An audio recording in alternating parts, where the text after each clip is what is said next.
প্রিয় দ্বাদশ শ্রেণীর শিক্ষার্থীরা, আশা করি সবাই ভালো আছো। তোমাদের 2021 সালের এইচএসসি পরীক্ষায় অংশগ্রহণ করতে ইচ্ছুক পরীক্ষার্থীদের জন্য বোর্ড কর্তৃক যে অ্যাসাইনমেন্ট দেওয়া হয়েছে, সেই অ্যাসাইনমেন্টের প্রথম অ্যাসাইনমেন্টের দ্বিতীয় পত্রের প্রশ্ন সম্পর্কে আজকে আলোচনা করব। তো দেখো, দ্বিতীয় পত্রের প্রথম অধ্যায় তাপগতিবিদ্যা, এই অধ্যায় থেকে অ্যাসাইনমেন্ট দেওয়া হয়েছে। আমরা প্রথমে এই অধ্যায় থেকে আজকে এই প্রশ্নের সমাধানগুলো কিভাবে করব সেটা সম্পর্কে আলোচনা করব। তো প্রথমে আসো আমরা অ্যাসাইনমেন্টের প্রশ্নগুলো একটু দেখে নিই। প্রথমে আছে, এখানে কোনো উদ্দীপক নেই, সরাসরি প্রশ্ন দেওয়া আছে। প্রশ্নটা কি?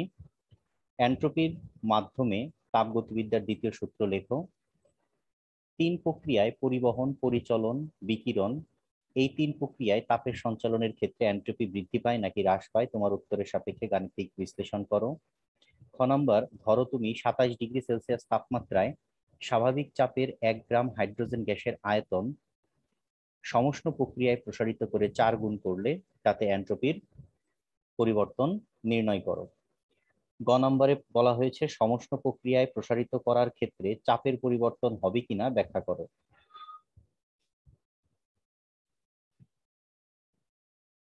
হাইড্রোজেন গ্যাসের এই প্রসারণের কৃতকাজের পরিমাণ নির্ণয় করো।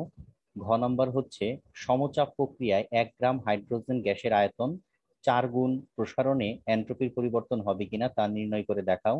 সমচাপ ও সমষ্ণ প্রক্রিয়ায় গ্যাসের এই আয়তন প্রসারণে এন্ট্রপির পরিবর্তন তুলনা করো। আর নম্বর বলা হয়েছে কার্নোট চক্রের তাপমাত্রা বনাম লেখচিত্র এন্ট্রপির লেখচিত্রের সাহায্যে অঙ্কন করে এর বিভিন্ন ধাপ ব্যাখ্যা করো। চ নম্বরে একটা চিত্র দেওয়া হয়েছে, এই চিত্রের সাহায্যে দেখাইতে বলছে যে এখানে চিত্র 1 এবং চিত্র 2 কৃতকাজ নির্বাচিত পথের উপর নির্ভর করে কিনা সেটা যাচাই করতে বলছে। তো চলো আমরা সমাধানে চলে যাই। সমাধানে আমরা ক নাম্বার প্রশ্নে কি দেখলাম? এন্ট্রপির মাধ্যমে তাপগতিবিদ্যার দ্বিতীয় সূত্র। তোমরা জানো যে তাপগতিবিদ্যার দ্বিতীয় সূত্র বিভিন্ন বিজ্ঞানী বিভিন্নভাবে সেটাকে বিশ্লেষণ করেছে, এবং এন্ট্রপির সাহায্যে আমরা তাপগতিবিদ্যার দ্বিতীয় সূত্রের একটা রূপ পাই। সেটা কি? প্রাকৃতিক সকল ভৌত অথবা রাসায়নিক ক্রিয়া এমনভাবে সংঘটিত হয় যার ফলে সার্বিক ব্যবস্থার এন্ট্রপি বৃদ্ধি পায়। নির্দিষ্ট সীমার মধ্যে একটি প্রত্যাবর্তী প্রক্রিয়ায় এন্ট্রপি অপরিবর্তিত থাকে। তার মানে এন্ট্রপির আলোকে তাপগতিবিদ্যার দ্বিতীয় সূত্র ব্যাখ্যা করলে এটাই পাওয়া যায় যে এই পৃথিবীতে যত অপ্রত্যাবর্তী প্রক্রিয়া আছে সেই অপ্রত্যাবর্তী প্রক্রিয়ায় এন্ট্রপি সর্বদা বৃদ্ধি পায়। আর এখানে যেহেতু প্রত্যাবর্তী কথা বলা হয়েছে, প্রত্যাবর্তীতে স্থির থাকে, তাই না? তো এটাই হচ্ছে এন্ট্রপির মাধ্যমে তাপগতিবিদ্যার দ্বিতীয় সূত্রের বিবৃতি। তাহলে আমি আবার বলতেছি, প্রাকৃতিক সকল ভৌত অথবা রাসায়নিক পরিবর্তন এমনভাবে সংঘটিত হয় যার ফলে সার্বিক ব্যবস্থার এন্ট্রপি বৃদ্ধি পায়। আচ্ছা, 3 প্রকার এখানে দেওয়া আছে: পরিবহন, পরিচলন এবং বিকিরণ। তোমরা জানো পরিবহন পদ্ধতি কঠিন পদার্থের মধ্যে দিয়ে তাপ সঞ্চালিত হয়, পরিচলন হচ্ছে তরল পদার্থের মধ্যে দিয়ে, এবং বিকিরণ হচ্ছে কোনো মাধ্যম ছাড়াই তাপ এক স্থান থেকে অন্য স্থানে সঞ্চালিত হতে পারে, যেটা আমরা ছোট ক্লাসে পড়ে আসছি। এখন এই 3টি মাধ্যমে তাপের আদান প্রদানের ফলে এন্ট্রপি বৃদ্ধি পায় না হ্রাস পায়? এখানে আসলে এন্ট্রপি বৃদ্ধি পায়, কেননা এটা সবই অপ্রত্যাবর্তী প্রক্রিয়া। অপ্রত্যাবর্তী প্রক্রিয়া মানে এখানে তাপ যখন এক স্থান থেকে অন্য স্থানে স্থানান্তরিত হয়ে যায় তখন সেই তাপ আর বিপরীত দিকে গমন করতে পারে না। যেমন সূর্য থেকে পৃথিবীতে যখন বিকিরণ প্রক্রিয়ায় তাপ আসে, সেই তাপটা কিন্তু আবার বিকিরণ প্রক্রিয়ায় সূর্য পর্যন্ত চলে যেতে পারে না, অর্থাৎ বিপরীত দিকে সংঘটিত হয় না। এগুলো সবই পরিচলন, পরিবহন এবং বিকিরণ, এগুলো সবই কি? অপ্রত্যাবর্তী প্রক্রিয়া। তাহলে এন্ট্রপি কি হয়? বৃদ্ধি পায়। গাণিতিক বিশ্লেষণ যদি আমি করি, ধরে নিলাম কোনো সিস্টেমে দুটি বস্তু যথাক্রমে T1 এবং T2 এই দুটি ভিন্ন তাপমাত্রায় আছে। মনে করি T1 এর মানটা বেশি এবং T2 এর মানটা কম। এই শর্তে তাপমাত্রার পার্থক্য থাকায় পরিবহন, পরিচলন এবং বিকিরণ ঘটবে। যেহেতু আমি ধরে নিচ্ছি দুটি বস্তুর তাপমাত্রা একটা T1 আর একটা T2, তাহলে কি T1 এর মান বড়, T2 এর মান ছোট। তাহলে আমরা যদি দুটি বস্তুকে তাপীয় সংস্পর্শে আনি তাহলে কি হবে?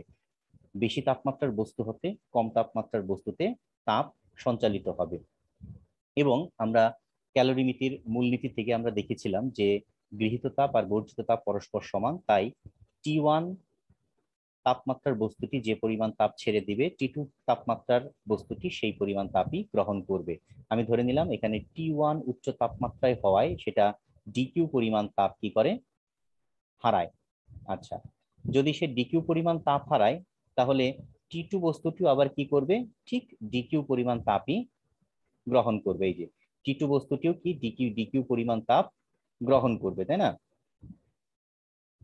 আচ্ছা, T2 পরিমাণ তাপ, T2 তাপমাত্রার বস্তুটিও ডিকিউ পরিমাণ তাপই গ্রহণ করবে।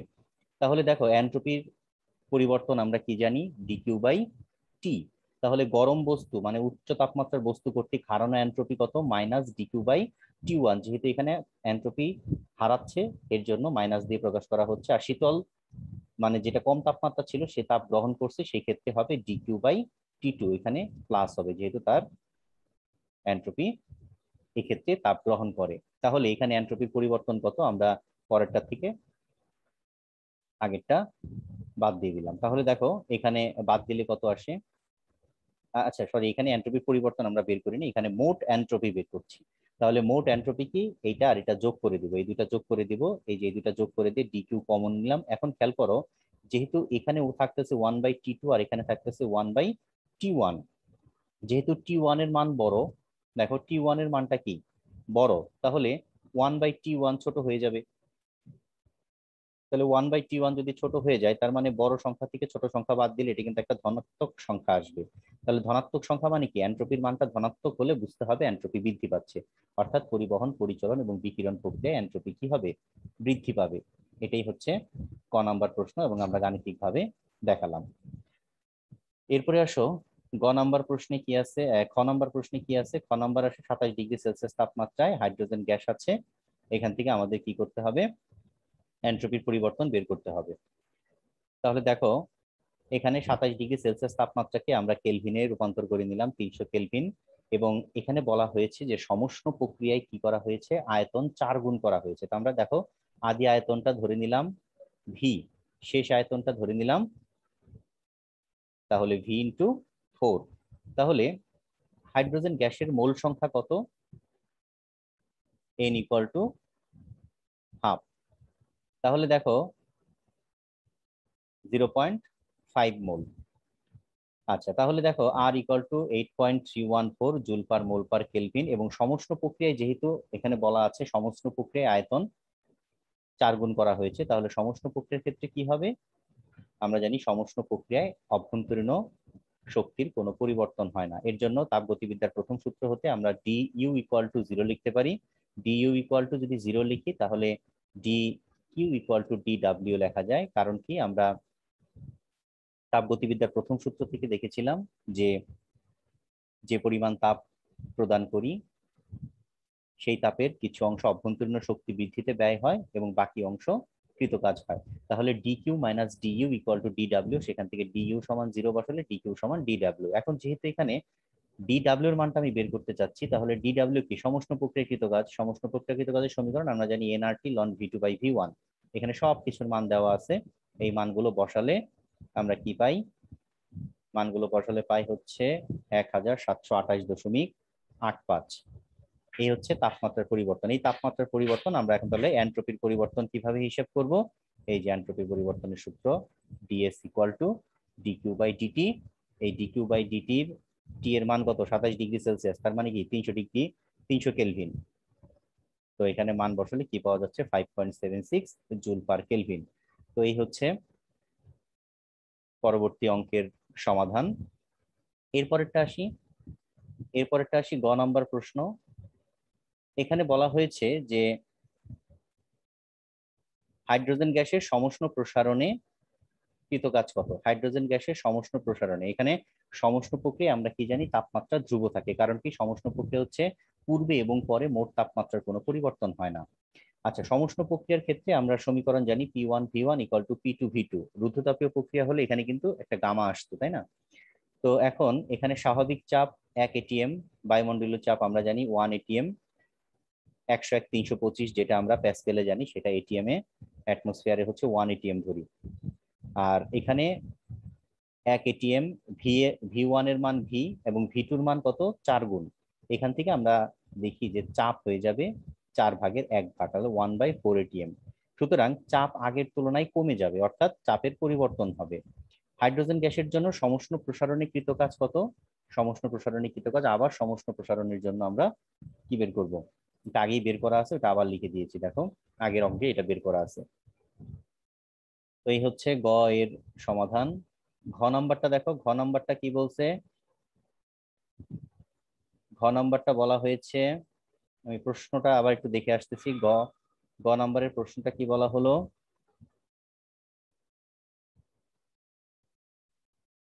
আচ্ছা, ঘ নাম্বারের প্রশ্নটা এখানে বলা আছে যে সমচাপ প্রক্রিয়ায় 1 গ্রাম হাইড্রোজেন গ্যাসের আয়তন 4 গুণ প্রসারণে এন্ট্রপির পরিবর্তন হবে কিনা তা নির্ণয় করে দেখাও, এবং সমচাপ ও সমষ্ণ প্রক্রিয়ায় গ্যাসের এই আয়তন প্রসারণে এন্ট্রপির পরিবর্তনের তুলনা করো। আচ্ছা,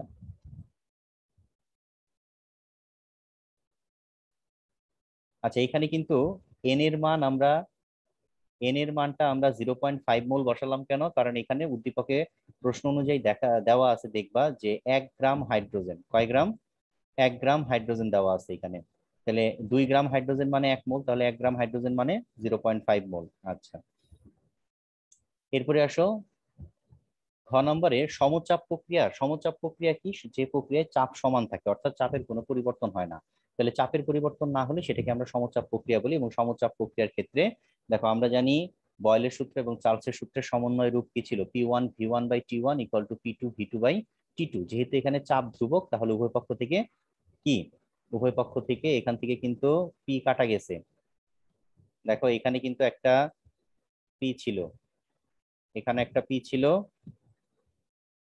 এর সাথেও কিন্তু একটা পি ছিল। এই উভয় পক্ষ থেকে পিপি কি হলো? কাটা গেল। উভয় পক্ষ থেকে পিপি ভ্যানিশ হয়ে গেল। তারপরে এর জন্য সমীকরণটা সরাসরি লেখা হয়েছে V1/T1 = V2/T2। তো এখানে V1 V2 এর মান আমাদের জানা আছে, T1 এর মান জানা আছে। আমরা সমচাপ প্রক্রিয়ায় সমচাপ প্রক্রিয়ায় কি, সমচাপ প্রক্রিয়ায় তাপমাত্রা কতটুকু পরিবর্তন হয় সেটা আমরা বের করলাম। আর কত দেখলাম? 1200 কেলভিন। আচ্ছা, এরপরে আমরা দেখি কঠিন ও তরলের ক্ষেত্রে আমরা যেমন আপেক্ষিক তাপ এস হিসাব করি, কিন্তু গ্যাসের আপেক্ষিক তাপ থাকে দুইটা। এটাকে তোমরা অনেকেই জানো যে সকল পদার্থের আপেক্ষিক তাপ একটা একটা করে থাকে, কিন্তু তরল পদার্থের আপেক্ষিক তাপ থাকে দুইটা, একটা হচ্ছে সিপি আর একটা সিভি। স্থির চাপে মোলার আপেক্ষিক তাপ, স্থির আয়তনে মোলার আপেক্ষিক তাপ। যেহেতু স্থির চাপে বলা হয়েছে প্রশ্নে, তাই আমরা এখানে বের করব স্থির চাপে গ্যাসের আপেক্ষিক চাপ, আপেক্ষিক তাপ সিপি, মানে সিপিটা নিয়ে আলোচনা করব। তাহলে আমরা জানি CP - CV = R। আচ্ছা, আবার হাইড্রোজেন গ্যাস যেহেতু দ্বিপারমাণবিকের ক্ষেত্রে আমরা জানি কি, গামার মান হচ্ছে 1.4।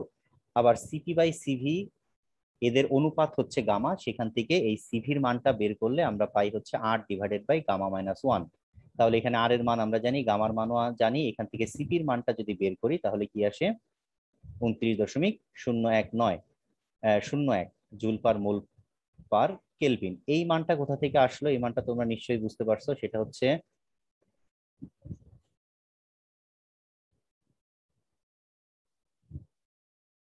এই যে এই সমীকরণে আমরা যেহেতু জানি CP/CV = কি, গামা। CP/CV = gamma. ওইখান থেকে এই সমীকরণটা বের করা হয়েছে। এই যে সিপির মানটা এখানে বসানো হয়েছে, বসানোর পরে এখান থেকে সিভি কমন নিয়ে লসাগু করে ওই পাশে নিয়ে যাওয়া হয়েছে, ফলে কি হবে? আবার আমরা সিভির মান পেয়ে যাব। তো এখান থেকে সিপির মান আমরা পেয়ে গেলাম।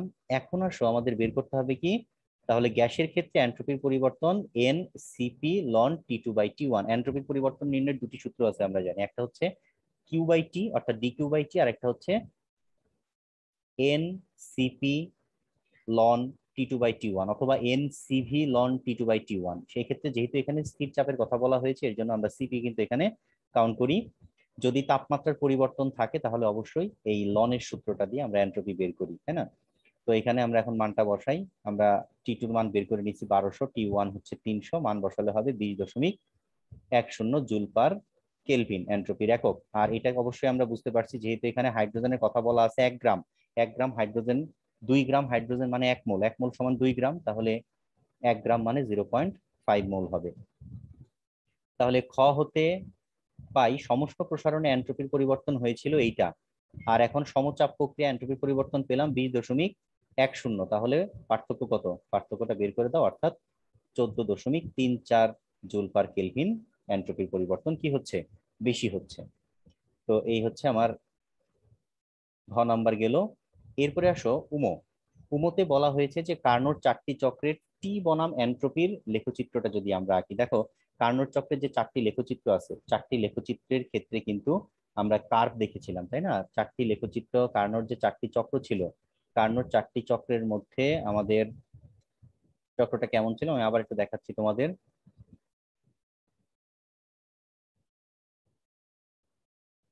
দেখো অনেকের কাছে, অনেকেরই মনে আছে আশা করি, লেখচিত্রটা ছিল হচ্ছে এইরকম। এই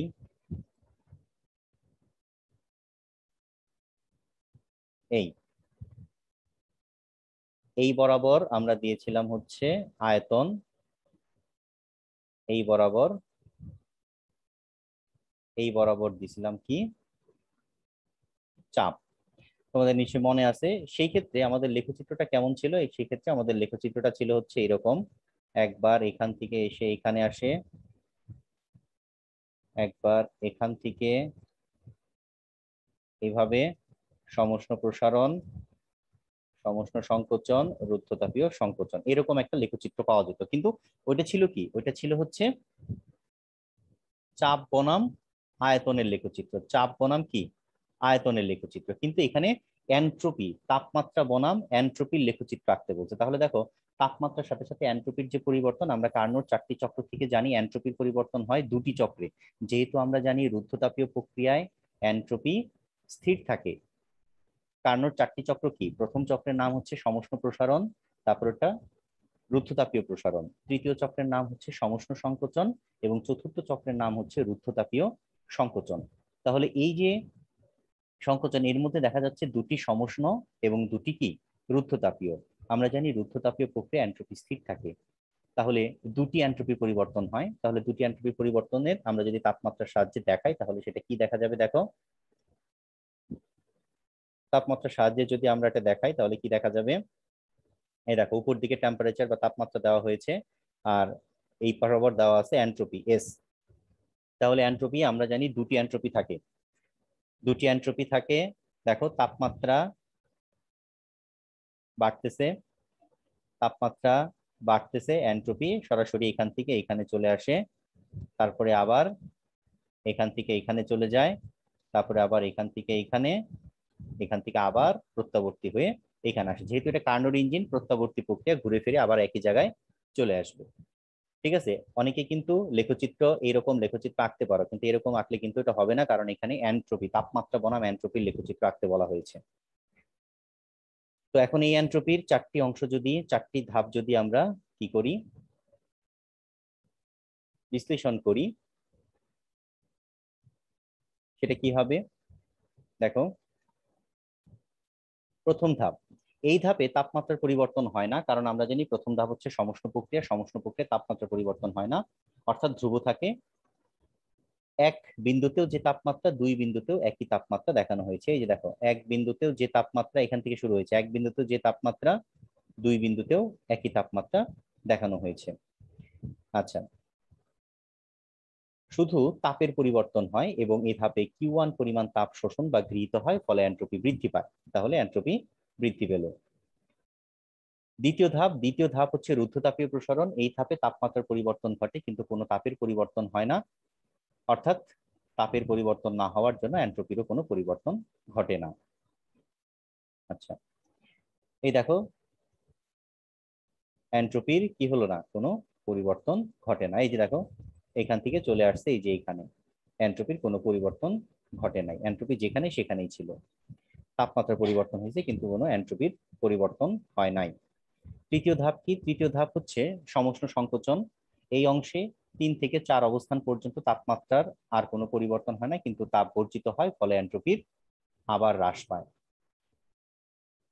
চতুর্থ ধাপ রুদ্ধতাপীয় সংকোচন। এই ধাপেও কোনো পরিবর্তন না হওয়ায়, তাপের কোনো পরিবর্তন না হয়, এন্ট্রপি অপরিবর্তিত থাকে, অর্থাৎ এটা শুধু রুদ্ধতাপীয় সংকোচন, ফলে এন্ট্রপির কোনো পরিবর্তন ঘটে না। যেহেতু এটি প্রত্যাবর্তী প্রক্রিয়া, তাই মোট এন্ট্রপির পরিমাণ সর্বদা কি হবে, শূন্য হবে। এটা মনে রাখবো, আদর্শ ইঞ্জিন বা প্রত্যাবর্তী ইঞ্জিনে আমরা সর্বদা জানি এন্ট্রপির পরিবর্তন হয় কত, শূন্য। এরপরে আসো চ নম্বর। চ নম্বরটা খুব সোজা, তোমরা এটা প্রথম পত্রে ইস্যু পড়েছো। মহাকর্ষ অভিকর্ষ অধ্যায়ের মধ্যে পড়েছো, সেরকমই একটা 1 নং চিত্রে ওইটা যেমন ছিল মহাকর্ষ অভিকর্ষের ক্ষেত্রে এমজিএইচ, এখানে হচ্ছে চাপের ক্ষেত্রে, চাপ বনাম আয়তনের ক্ষেত্রে দেখানো হয়েছে। তাহলে দেখো চিত্র 1-এর ক্ষেত্রে চাপ বনাম আয়তনে 1 নং পথে কি করা হয়েছে, চাপটাকে এ থেকে বি তে নিয়ে যাওয়া হয়েছে, আয়তনের পরিবর্তন হয়েছে। আবার 2 নং পথে কি করা হয়েছে, বি থেকে এ তে চলে আসা হয়েছে। আচ্ছা, ধরি একটি বস্তু এই অবস্থায় 1 নং পথে গিয়ে পুনরায় বি অবস্থা হতে 2 নং পথে এই অবস্থায় ফিরে এলো। সম্পূর্ণ পরিবর্তনের জন্য এন্ট্রপির পরিবর্তন কত দেখো, সম্পূর্ণ পরিবর্তনের জন্য এন্ট্রপির পরিবর্তন আমরা যদি গাণিতিক ভাবে লিখি তাহলে কি হবে, প্রথমে এ থেকে বি তে আসলো, এ থেকে বি, তাহলে লিমিট হবে এ থেকে বি, এই যে লিমিট এ থেকে বি ds1, লিমিট আবার বি থেকে এ ds2। কিন্তু দুটি পদ দ্বারা একটি প্রত্যাবর্তী চক্রের সৃষ্টি হয়েছে। যেমন এন্ট্রপির ক্ষেত্রে আমরা দেখলাম ঘুরে ফিরে আবার আগের কার্নোট চক্রের ক্ষেত্রে আমরা দেখলাম যে ঘুরে ফিরে আগের অবস্থানে ফিরে আসছে, মোট এন্ট্রপি 0। তাহলে এক্ষেত্রেও কিন্তু 1 নং পথে যে এন্ট্রপি হবে, 2 নং পথে যে এন্ট্রপি হবে, এই দুটি এন্ট্রপি কিন্তু কি হবে, যোগ করলে আবার 0 হবে, কারণ এটা প্রত্যাবর্তী প্রক্রিয়া। আচ্ছা আচ্ছা, প্রত্যাবর্তী প্রক্রিয়া সৃষ্টি করেছে, তাহলে এই ক্ষেত্রে এন্ট্রপির পরিবর্তন মোট সমষ্টি কত হবে, দেখো এই যে 0। এটা ওই পাশে চলে গেল, এই পাশে চলে যাওয়ার পর এটা মাইনাস হয়ে গেল। এখন আমি কি করব, এখানে যে লিমিট দুইটা, এটা আছে এ থেকে বি, এটা ছিল বি থেকে এ। তোমরা ক্যালকুলাসের পদ্ধতিতে অবশ্যই শিখেছো যে লিমিটটা যদি উল্টে যায়, আপার লিমিট লোয়ার লিমিট অথবা লোয়ার লিমিট আপার লিমিট হয়ে যায়, তাহলে একটা সামনে ঋণাত্মক চিহ্ন বসে। তাহলে আমরা এ থেকে বি পর্যন্ত দেখলাম, এই যে এটাকে এ থেকে বি পর্যন্ত নামিয়ে নিছি, ফলে সামনের মাইনাসটা প্লাস হয়ে গেছে। এই সমীকরণটা থেকে বোঝা যায় যে এ অবস্থা থেকে বি অবস্থায় 1 নং অথবা 2 নং পথে যেটি ব্যবহার করা হোক না কেন, এন্ট্রপির পরিবর্তন সর্বদা সমান থাকে, অথবা এন্ট্রপির পরিবর্তন পথের উপর নির্ভর করতেছে না। গেল। 2 নং চিত্রের ক্ষেত্রে আমরা উচ্চতা বনাম ভূমি, এটা কিন্তু সেই আবার মহাকর্ষ অভিকর্ষের মতো চলে আসতেছে। এক্ষেত্রে এম ভরের একটি বস্তুকে এ থেকে বি তে যদি আমি নেই, তাহলে অভিকর্ষ বলের বিরুদ্ধে এইচ উচ্চতায় নিয়ে গেছি, তাহলে এইচ উচ্চতায় নিয়ে গেলে কি হবে, মাইনাস এমজি হবে কৃতকাজ, তাই না? এই যেটাই বলা হয়েছে, অভিকর্ষ বলের বিপরীতে সরণ হয়, সেক্ষেত্রে কৃতকাজ হবে মাইনাস এমজিএইচ। আবার 2 নং পথে যদি আমি সেটা বি বিন্দু হতে এই বিন্দুতে স্থানান্তর করি, তাহলে অভিকর্ষ বলের দিকে এইচ পরিমাণ নিচে নেমে আসবে, সেক্ষেত্রে কৃতকাজ হবে এমজিএইচ, অর্থাৎ জি এর মানটা হবে ধনাত্মক। তাহলে মোট কৃতকাজ কত, দুটি কাজ যদি আমি যোগ করি তাহলে মাইনাস এমজিএইচ আর প্লাস এমজিএইচ যোগ করলে কি আসবে, 0। অর্থাৎ অভিকর্ষ বল দ্বারা কৃতকাজ আদি ও চূড়ান্ত অবস্থানের উপর নির্ভর করতেছে, এটাও পথের উপর নির্ভর করছে না। তো এই ছিল আমাদের এই সপ্তাহের দ্বিতীয় পত্রের অ্যাসাইনমেন্টের সমাধান। আশা করি তোমরা এইটুকু ভালো করে এইভাবেও তুলতে পারো। এছাড়াও তোমরা যদি মনে করো যে কোনো একটা লাইন একটু ভালো করে, এর চেয়ে ভালো করে লেখা যায়, তোমরা লিখতে পারো, কোনো সমস্যা নেই। এদিক সেদিক হবে, এক একজনের লেখা এক এক রকম হবে। আর অবশ্যই ফ্রন্ট পেজটা ইংলিশে বড় হাতের অক্ষরে ক্যাপিটাল লেটারে পূরণ করবে এবং এপিট ওপিট করে লিখবে না, এক পেজে অ্যাসাইনমেন্ট করার চেষ্টা করবে। সবাইকে ধন্যবাদ। আবার সামনে অ্যাসাইনমেন্ট যখন দিবে তখন তোমাদের সাথে আবার কথা হবে। সবাইকে ধন্যবাদ, সবাই ভালো থেকো।